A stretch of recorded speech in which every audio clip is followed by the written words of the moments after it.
Nagbabalik ang tulong ko, pasa mo Global. Vic Garcia po. At Abiling Garcia, patuloy tayo sa ating tulong dagdag kaalaman. Sa ating topic na ano-ano ang dapat gawin para maiwasan ang mga deadly emotion na nagdudulot o pumapatay ng maraming relasyon. Review lang tayo ha. Sabi natin kanina, step number 1, name it! You cannot manage an name failing. Kailangan Yes. pangalanan mo yan. Kasi if you can't name it, you cannot tame it. But if you can name it, you can tame it. Pangalanan mo yung sakit na yan. Step number 2, Accept it! tandaan mo. Okay? May dalawa daw na pinakamalaking kasalanan sa buong mundo. Lokohin mo ibang tao at lokohin mo sarili mo. So please, huwag niyo pong lokohin sarili niyo. Pag alam niyo may problema kayo, tanggapin niyo para makahanap tayo ng solusyon. Number 3, challenge it. Mm.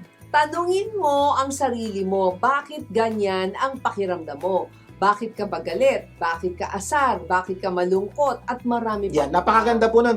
In step number 3, challenge it, or basically po, ask yourself, why? Okay, for example, bakit ka galit sa kanya? Why? Ba't ka nagseselo sa kanya?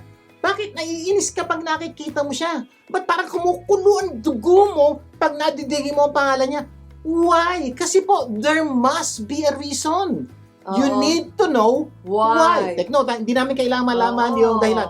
Ikaw, kasi po, yung why, yung sagot sa why, baka ang magbigay sa'yo ng solusyon sa yung deadly emotion. Parang kanta yan there must be a reason. Tuloy mo.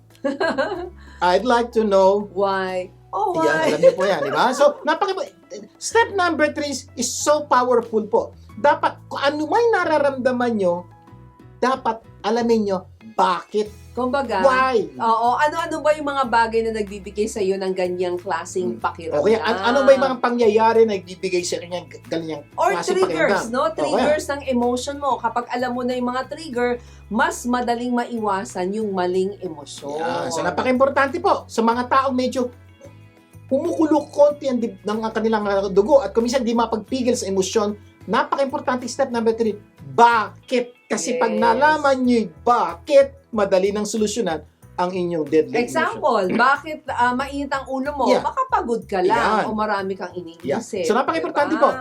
Pag ikaw pagod, hanggat maaari, huwag ka muna makipag-usap sa iba. Kapag pagod, magpahinga. Kasi po kuminsan, pagod na tayo, makikipag-interact pa tayo. Kuminsan, makitid na yung ating pangunawa. Kapos, so, mapapaaway tayo, mapagsasalita tayo ng mga bagay na hindi natin dapat sabihin. So, normally po, iba naman, pagod o kaya gutom. Yan. Oo, di Pag kumain. gutom ka, huwag ka muna makipagkwentuhan mo kain kasi Oo. madali kang uminit ang ulo pag gutom. So, kain. Tapos, pwede na makipagkwento. O, kasi niyo po, pag ginawa niyo po ito, mababawasan po ang deadly emotion. O kaya bakit galit ka sa kanya? Baka naiinggit ka Yan. lang naman sa kanya, Yan. di ba? May nangyayari sa buhay Oo. niya na hindi nangyayari sa'yo. Masyadong maganda. So, Oo. naiinggit ka, so tanggapin mo yon. Pero pag nalaman bakit nga ba ako maiinggit? May sarili naman akong buhay. May pagkapala rin naman ako sa Diyos. Ano sa inyo po? When you start thinking this way, mamaya, hindi na ako Baka inggit. iba lang ang focus mo kasi. Nagkakaintindihan tayo. Napaka-importante Oo. yan. O bakit masama ang loob mo sa kapamilya mo? May ginawa ba siyang masama sa'yo? Pinagtaksilan ka ba? Niloko ka ba? Ayan. So may mga Diba? pagkakataon po, kailangan malaman. Kasi kung minsan, ba't masama loob mo? Hindi ko alam. Ang pabigat po yan. Mahirap solusyonan po ang sakit na hindi mo alam. Yes. Kailangan, palagi po, pag may nararamdaman ka, tandaan nyo to, may dahilan po yan. Parang sinasabi, pag ganyan, wala lang, hindi ko alam, hindi po pwede. That's the reason why you dig deeper, challenge it. Bakit nga ba? May pangyayari pa sa buhay namin, but ganito ang pakiramdam ko. Pag nahukay nyo po yan, manage yun na. Kasi ang if you inyong cannot anger. identify the trigger, you cannot control your emotion trigger. If you cannot control your emotion will control you. That's the problem po, ano? Oo. So, pag hindi mo na-control ang emotion, mapasin niyo po yung dumarating ka sa puntong nakapagsasabi ka na ayaw mo sabihin. Ibig sabihin, the emotion take control of you. Yes. Ayaw po natin yun. Kasi po yung emosyon, delikado po. Pag nag-control sa atin, makakagawa, makakapagsabi tayo ng mga bagay na hindi natin gusto sabihin. Kaya po, make sure, control your emotion. Kaya kung nahihirapan kang tanggapin o alamin ang iyong tunay na kalagayan, baka kailangan mong humingi ng tulong sa mga taong may sapat na kaalaman sa iyong pinagdadaanan. So, kumbaga mag-ask ka ng spiritual or professional counseling. Yan. So may mga pagkakataon po, medyo talaga, you tried everything. You tried magpigil, pero parang wala nangyayari. Dito po sinasabi namin, huwag po kayong mahiya. Ask help. Oo. May mga counselors po, may mga psychologists po, may mga psychiatrists po. Meron pong mga taong nag-aral para tulungan kayo sa inyong emotional problem. Palagi ko masasabi, pag mayroon tayong physical problem, we go to a doctor. Bakit pag may emotional problem tayo, hindi tayo pupunta sa emotional doctor? Mayroon po. At marami po silang gamot at solusyon sa problema pinagdadaanan mo na pwedeng matapos na. Tandaan mo to ha, if you will not talk about it, your body will take it. Kaya minsan magandang sabihin mo di ba? Kapag hindi mo kayang i-express o ilabas ng tama ang iyong nararamdaman, magkakaroon yan ng masamang epekto sa iyong katawan. Yun po, kaya napaka-importante. Kaya na po, ingat po kung kanginan nyo sasabihin. Make sure rin pag sasabihin nyo, hindi rin po magkakaroon ng deadly emotion. Hanap po kayo ng taong may kasanayan, may kaalaman. Kaya nga po yung sabi ko sa inyo, ask professional help. And Kaya there are pala- a lot of professional people who can help you. O kaya pala, no, maraming tao nagkakasakit ng physical. Yes. Kahit wala naman silang physical na dahilan, di ba? Dahil emotional ang tunay na dahilan. Marami na po kami experience na nangyayari ngayon. Tinanong namin yung doktor, wala silang makita masama. Pero sabi, stress yan. Deadly emotion yan. Kaya ingat.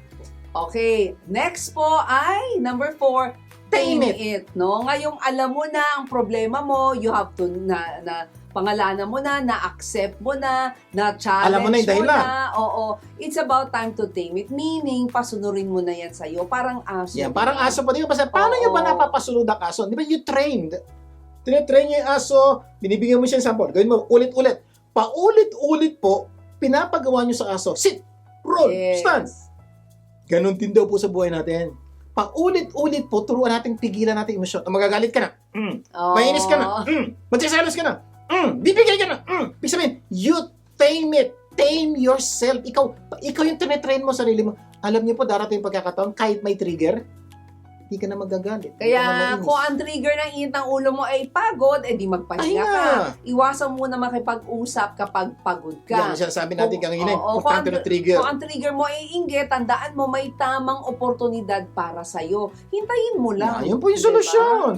Bakit nga po, ang inggit, ano nangyari sa inggit? Envy is counting another's blessings instead of your own. Yun po ang Iba kasi problema ng binibilang mo inggit. So, pag Oo. ginawa mo, tingnan mo ito, kakausapin mo sarili mo. Stop na.